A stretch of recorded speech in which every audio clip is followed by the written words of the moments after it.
I want to welcome to the show Dr. Amy Ohana. Welcome. Hi, thank you. So good to be here. I am so excited to chat with you and to talk about burnout and what it is, what it isn't. I'm curious though, what made you interested in studying burnout? Oh gosh.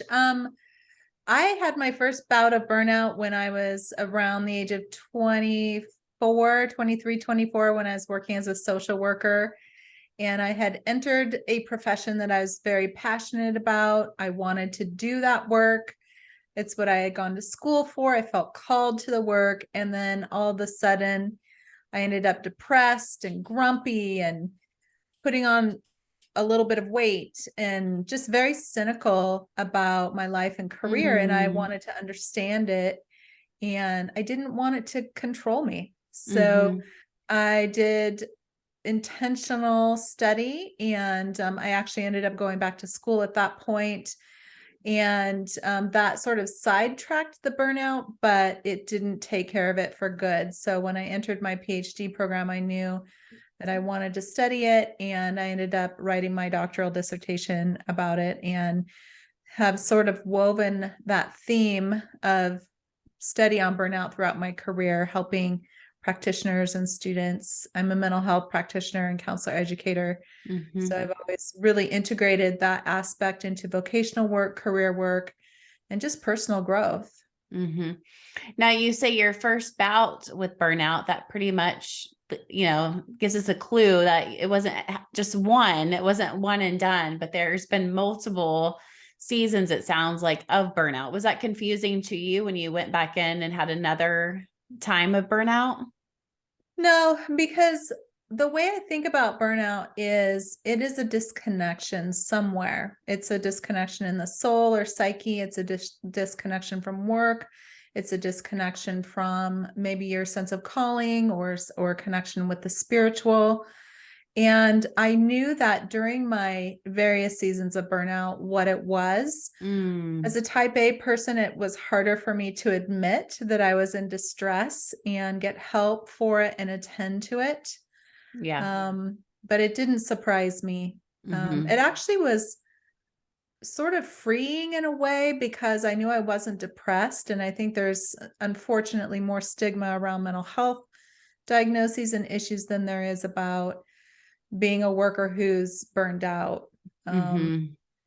so that was sort of freeing in a way where I could just say, okay, this is an occupational problem. It's not a failure on my part. It is Mm-hmm. my responsibility to attend to it, which I haven't always been good at. Yeah. I need to get better at, even Mm-hmm. still now. Um, Yeah, it helps to have a name and an understanding of what it is. So I'm hearing you say that you define burnout as a state of disconnection.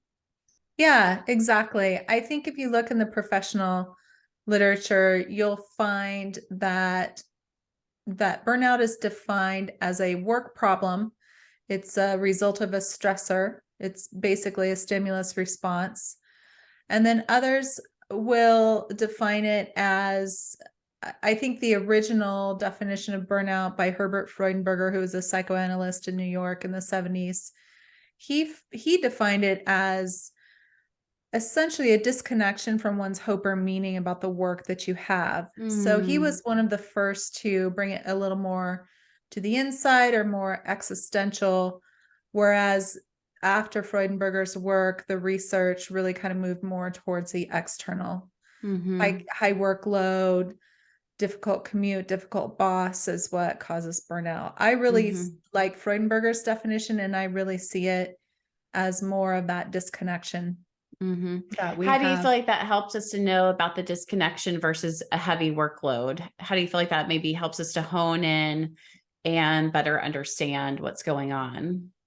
Well, actually, I think it's both. I think the external factors are going to Play into it. probably trigger or aggravate one sense of hope or meaning. But I think at the end of the day, if you didn't have a lot of meaning or investment personally, spiritually, psychological in your work, it wouldn't really matter that you had a high workload or those external stressors. You'd be able to go to work get your work done and come home. Like was typical in my grandfather and father's generation, who my grandfather worked at a sawmill his entire life. Mm-hmm. He went to work, worked 12-hour shifts, came home and did his life and was very happy. My dad as well, who was a forester, probably found a little more meaning in his work than my grandfather did, but he was able to just sort of leave work at work and not carry, it didn't become integrated deeper within that sense of distress. Mm-hmm. That's interesting. I've never really thought about it that way in terms of the evolution of our work life and how most of us want to have a work-life balance. And maybe in a way, burnout is a good thing because then we're able to see, okay, there is a disconnection happening. And that's because I want to have more meaning and purpose. Like I think as a counselor as well, that's something I see for myself and the clients I work with is they want more passion and purpose. Absolutely. I always think that any of our stressors are really our best teachers if we're Mm-hmm. open to that idea.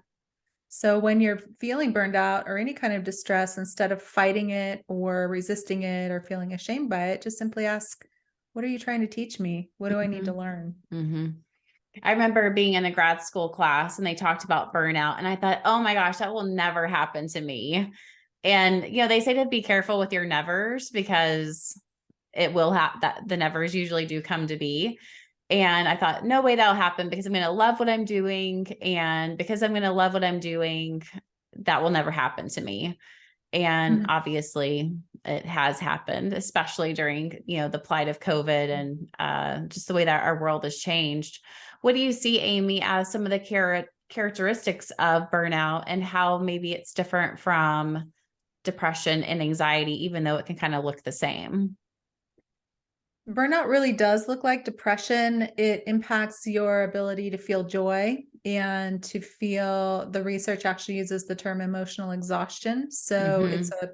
your heart just doesn't have the capacity it once did.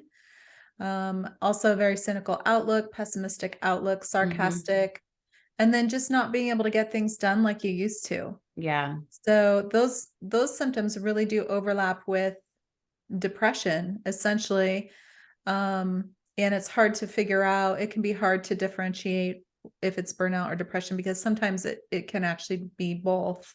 And Mm-hmm. that's when you need a good therapist to help you sort through that. Mm-hmm. What about how it looks like with anxiety or differs from anxiety? Anxiety is really a problem of the mind, the way we think. And for anxiety, I think there's a very good connection with depression and burnout. Um, but to differentiate if it's anxiety, one needs to really kind of recognize their thinking patterns and develop the mental skills to be able to work with that and control that anxiety. Whereas depression and burnout, that emotional exhaustion piece is so indicative of Yeah, I could definitely see mood. that. What does it sound like? Like what might those anxious thoughts sound like for somebody who's dealing with burnout?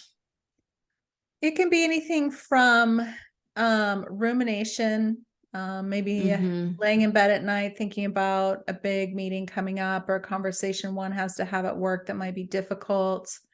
It can be sort of those negative self-critical thoughts. I'm never going to get this done. I'm not as good as my colleague. I really failed at that last project I had. So those cognitions are different than how we feel. Mm-hmm. So just becoming very aware of what you're thinking, if it's negative, if it's positive, essentially, do your thoughts give you energy or do Mm-hmm. they take your energy away? If they Mm-hmm. are taking your energy away, then that's indicative of anxiety. Mm-hmm. And then how do we know it's anxiety that's maybe more of a mental health anxiety versus a burnout anxiety? What are the differentiating factors with that? It really depends on what you're thinking about. So if you're ruminating about work and vocation, because burnout is always linked to vocation or work. That's how we Mm-hmm. distinguish it from a mental health disorder. Gotcha. It's a function of occupational distress.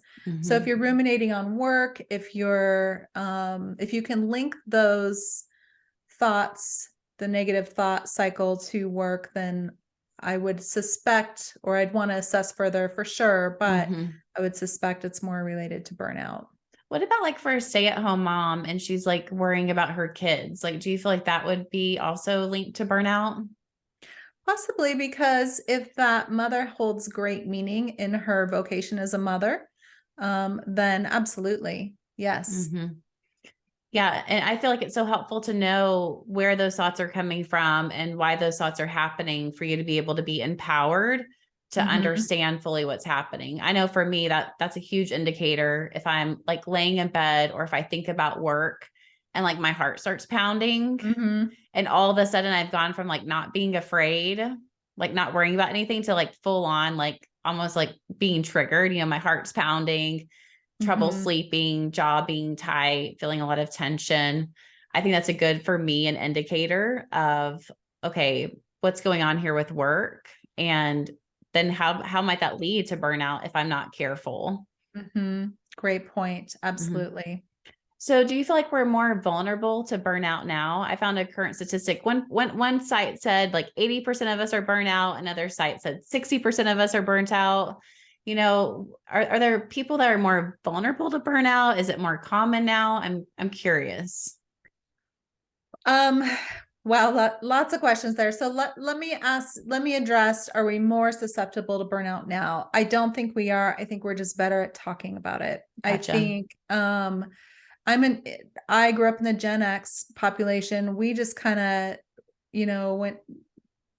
went to work, didn't ask a lot of questions. We just did our jobs. We're high achievers. Whereas I think some of the millennial and Z generations have learned to express themselves and to ask for what they need and to say, this isn't working for me. I need support, which I love. So I think, again, I don't think we're more susceptible. We're just better at addressing it and asking for help. I think that everyone at some point will experience burnout because whether it's related to your work or job or not, vocation is separate from our work or job. Vocation has to do more with our whole life purpose or calling. And it would be very rare for a human to go through their whole life without asking the questions. Who am I? What am I doing here? What's the meaning of my work or investment?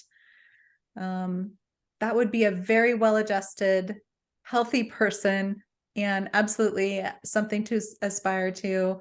I think it's probably more common that over the life cycle, regardless if it's prompted by our job or external stressors, at some point, humans will ask those deeper existential questions. And I would think during multiple seasons of our life, because just because you have clarity and purpose in one season doesn't mean that you're going to have it in the next season. Exactly. So it's more than not just having a stressful environment. It really is this idea of purpose. Absolutely. Yeah. And so millennials and Generation Z, it seems like they have a better idea of like that purpose matters to them versus previous generations. Can you talk a little bit more about that? Oh gosh, that's a great question. I would actually have to say I don't know because I don't identify with that population. What I've observed from students I've taught and like nieces and kids that I've had in my life, I think that what I've observed is that they just tend to express more. They're more in tune with how they feel and to share it and to ask for what they need. They're more likely, they have, in my experience, been more likely to ask critical questions and voice them, which is very admirable. It is. And I love your perspective on that generation because I hear a flip side of that, which is millennials and Generation Z are like not as hard of workers, that they're softer, more high maintenance, more entitled. And really what I'm hearing from you is that they're better advocates for their wants and needs. That's been my experience as an educator. And yeah, I would definitely affirm that statement. I think it's definitely a more positive way of looking at it. And I agree with you. I'm Gen X too. And I definitely feel like you do what you're told. You're supposed to be a hard worker. You do what the boss says, you keep your head down and you obey. And Exactly. that's not necessarily what's best for our mental Mhm. health Mhm. and or for our relational health. Exactly. So why would you say burnout is so detrimental? I mean, you've written a book about it, Beyond Burnout. You've obviously spent a lot of time researching it, studying it, working with people about it. Mhm. What are the dangers of burnout? It has so much to do with the deepest part of you. So if you identify with the word soul, it's sort of a wound to your soul. Or if you don't identify with that Mm, word, your psyche or just your whole being. It's not just, I got a sore throat and I gotta, stay in bed and take care of this. It triggers a whole being sense of purpose on your being level. It's not about doing what you do, it's about who you are. And that's why it's so detrimental, especially if it goes unaddressed, because if you're not in tune with what's really happening on that deep level, it can create all kinds of problems like ethical problems or relationship mm, problems or addictions or things like that, where mm, they really could have been avoided had you addressed what was really going on. mhm. And what are some warning signs that we can look for to help us to be better attuned and to have more awareness? If you chose a career or vocation that you felt very passionate about or very called to, and then you enter that career or job with lots of enthusiasm and energy, I'm so excited about this. I just graduated and I studied to be this, or I'm an entrepreneur and I'm starting this awesome business. When you notice a shift in your energy around that, that is your Mm, first sign. So whether it's the mm, way you think about it, whether it's the way you want to engage with it, whether it's your outlook for the future around it, that's your first sign that something has mhm, shifted to pay attention to. And I'm not mhm. saying immediately you have a diagnosis of burnout. I'm just Right. saying stop and pay attention. Mhm. What's the next layer after that motivation shifts or there's like a decrease of energy? What comes next? Things start shifting to the negative. You're not able to get things done. Maybe you're missing work, you're a lot of secret things. I'm gonna, put a little bit of vodka in my hydro flask, or that's a pretty extreme example, but I'm not gonna give this project my all. It's good enough the way it is. Whereas Mhm. before you may have been like, yeah, the good enough is fine. It meets the standard, but I'm going to give it my best because that's what's important to me. When those Mhm. things start to shift and you notice your productivity is shifting or waning, especially if it's starting to decline, that's probably a sign that you need some help at that point, Mhm. And what's the layer or after support. that? Well, I have unfortunately seen I could tell you lots of sad stories, Yeah. probably even my own sad story, where people just lose it. Like Mhm. they uh, have an affair at work, or Mhm. they get themselves fired when it really was unnecessary. Addiction is huge with burnout, Mhm. alcohol use, increasing alcohol use, prescription medications, those kinds of things, just to cope. Yeah. Yeah. And I know speaking from myself, whenever you don't really realize it's burnout, it's not something Mhm. that a nap is going to fix. No. You know what I mean? I think sometimes we think, okay, I'm going to go on vacation or I'm going to enjoy a long weekend and I'm going to reset and then I'm going to get back to normal. And it can feel very confusing why those things that typically would have filled our cup or helped to reset our energy level doesn't work. What Exactly. are your Actually, thoughts on that? that's a really good sign, because burnout is more than physical fatigue, and Hmm. a nap or a vacation will take care of the physical fatigue. So if those things do not shift things for you, when I say shift, if your energy does not return to what it once was, that is a sign that it's probably a little deeper. It's a Hmm. disconnection within the self somewhere deeper than your physical body. Hmm. Yeah. And I think the more that you get it on layer one before layer two, it definitely Mhm. helps to not only protect yourself, but also to speed things along. Yeah. Because for me, I got to it like level 2, 3, you know what I mean? And it takes, Yeah. I mean, to me, it's been like a 6-month process of Mhm. healing and counseling. And I mean, it's just been like a lot because it was a Absolutely. lot of burnout that really affected, Yeah. emotionally, mentally. And I think that's one Mhm. of the things that's surprising for me is I felt like, okay, well, I got a handle on it. I can Mhm. kind of understand what's going on. I didn't use that label of burnout in the way that you're using it, which is really helpful for me to Mhm. see. Yeah. But it was there, and then it didn't just go away. Like just because you assign meaning, it takes a while to heal your soul. I mean, can you talk about that? Absolutely. Like the level of, work to be done and maybe expectations as far as how long it can take, even though I know it's like different for every person, depending on who you are and where you're at. It's not an overnight thing. It's not. And I think the length it takes for every person is different. I think probably the more pressing factor there is on an unconscious level, someone who is burned out knows there needs to be a radical shift for things to get better. And facing that can be very scary, especially like even just on a very practical level. Like, oh my gosh, I trained for this career. I can't make it work. I'm really starting to become distressed, but I'm a single parent. I've got 2 kids and I got to feed them. Like, if I can't change a career, I can't go back to school. So, those kinds of fears or worries, can even if they're not really, there's not an awareness around them, they're sort of unconscious, Mm-hmm. are there and present. So, to address your deepest fears, address your perceived potential failure of who you are, not Mm-hmm. failure at work, but failure of who you are, which I think is probably more predominant for those in the helping Mm-hmm. professions, and Mm-hmm. clergy. I think face that Mm-hmm. quite a bit as well. Mm-hmm. I feel Yeah, because it called feels into like this that's who work. we are. The work is a function of our identity.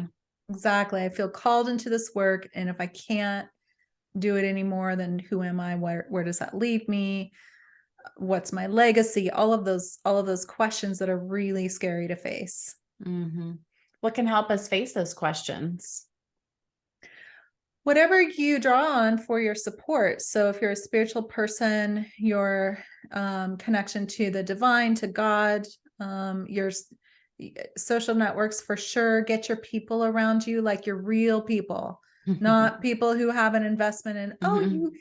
but you're so good at, Mm-hmm. doing this or that. Just take a Those aren't nap. your, those are wonderful people and we love Mm-hmm. them, but your real people are the ones who will say, you're not functioning well, and I love you enough to tell you that, and I'm gonna walk with you on this journey Mm-hmm. And hold you accountable. I have a friend and hold you who accountable. I'm like, I'm struggling, and she'll message me back, are you doing these things? How Mm-hmm. are you doing with your self-care? How are you doing with boundaries with your time? And it's like, oh yeah, no, you're right. Love that. I'm not doing those things.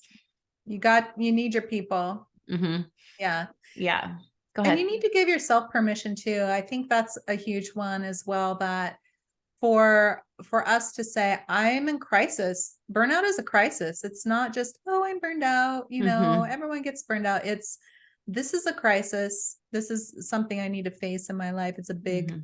scary, potentially dark thing for me to walk through. And I give Mm-hmm. myself permission to do it because I'm worth it. And that's actually can become a part of your bigger calling, in the sense that when I'm at my best, then I really am fulfilling my calling and loving people well, and contributing to my community well. Mm-hmm. I'm hearing you say, don't be afraid to ask for help. And it's really important Mhm. to ask for help, not just for yourself, but really for those Yes, around us, to lead to greater connection, even though it can feel very scary to embark absolutely. upon that journey. Yeah, absolutely. What are some solutions or mindsets to help us when we are burnt out coming out of that? And what's the opposite of burnout?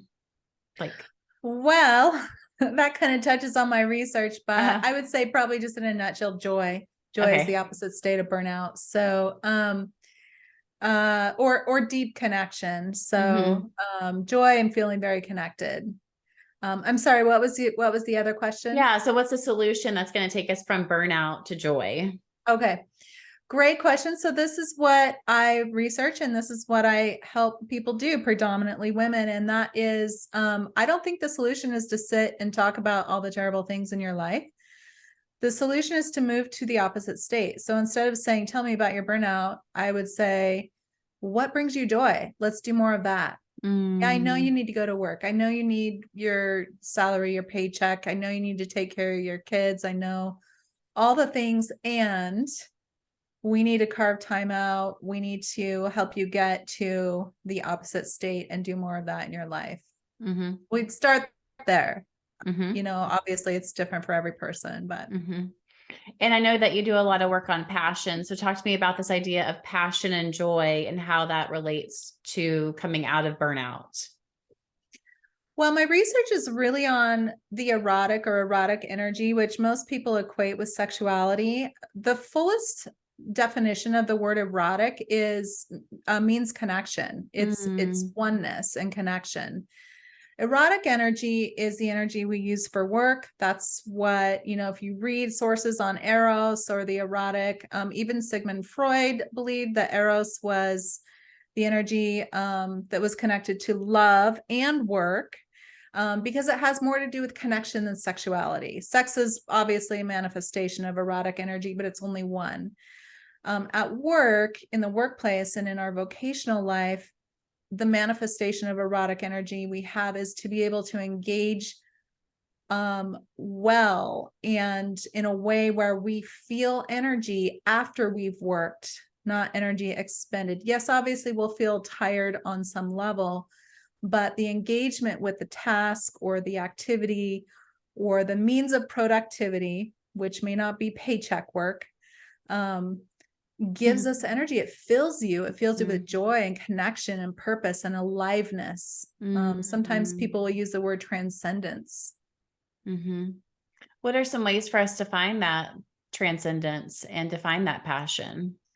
One of the first questions I'll ask clients is, I'd like you to think about the last transcendent moment you had in your life, and sex and substances don't count. So you got to put those on the back burner. Okay. So the last transcendent moment you had in your life, and ask them to think about that. And sometimes it's really hard for people.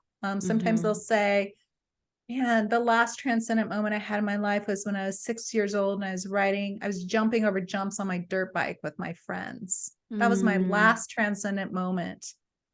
Um, and then, it just really depends on what that would be for people. I have transcendent moments when I'm teaching and writing. So I have mm, known for a good chunk of the last probably 10 years that when I'm doing those things and I feel that moment of transcendence, which for me it's moving beyond the present, it's a sense of feeling alive, being fully connected, fully engaged. Usually there's people involved. So when I feel those moments, I know I am fully in me, my purpose, my mm-hmm, passion, mm-hmm, my direction in life. mm-hmm, And that's what I would hope to help a client or someone else feel as they begin to explore how to move out of their burnout and into their joy, into their mm-hmm. connection.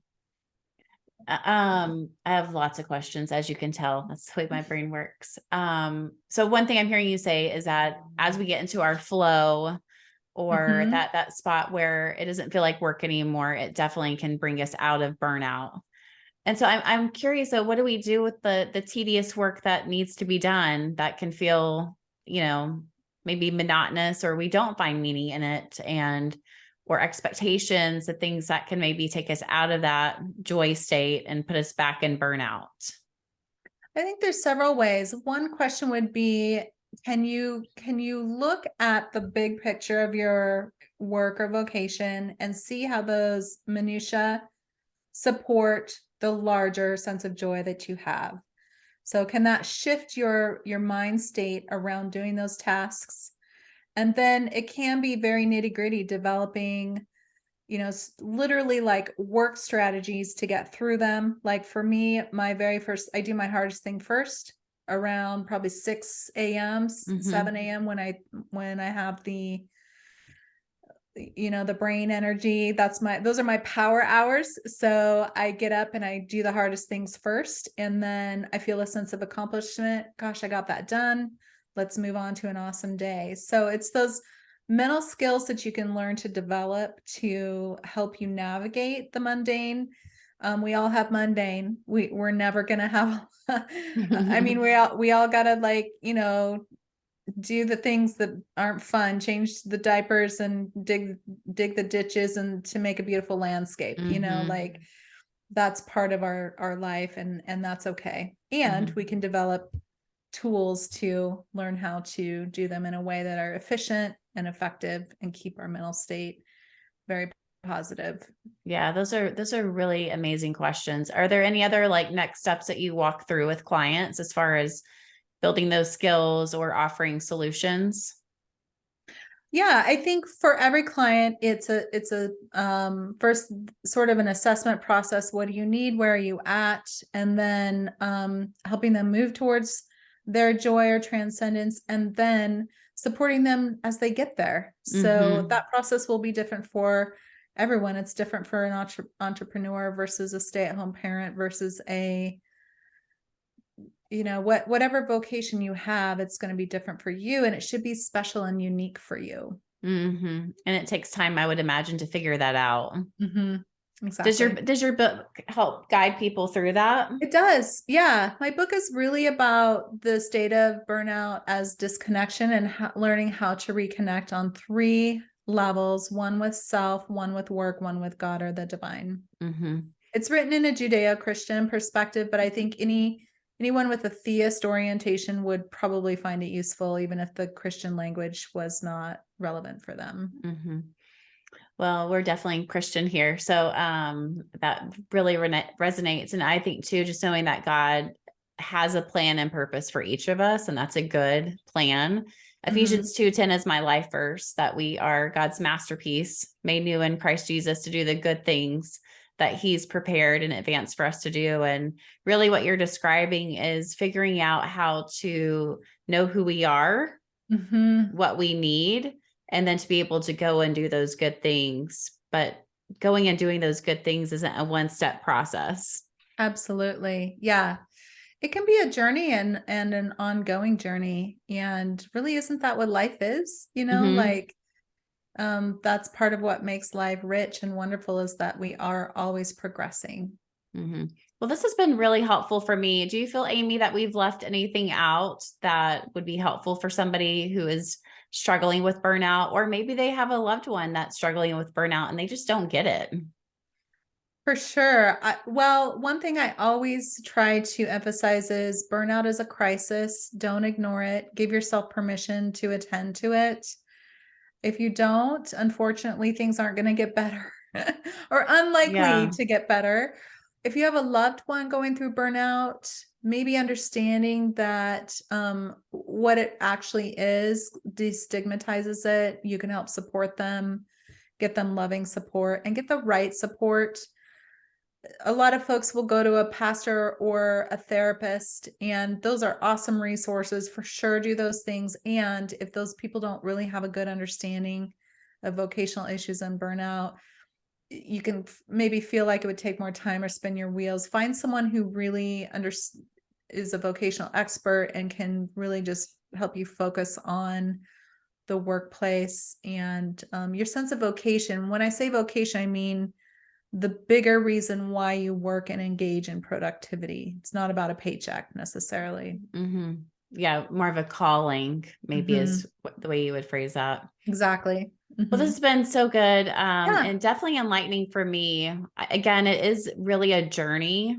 And so those of us listening that deal with burnout, I know it can be so frustrating because we want to just put a 1, 2, 3 on it and be done with it. But it really is an ongoing process. And I think the more we can be creative about what brings us joy and passion and connection, to me, that's such a more slow, thoughtful, meaningful fun way of living versus like, let me just figure out how to do my work better. Yeah, absolutely. Where can we find you, Amy?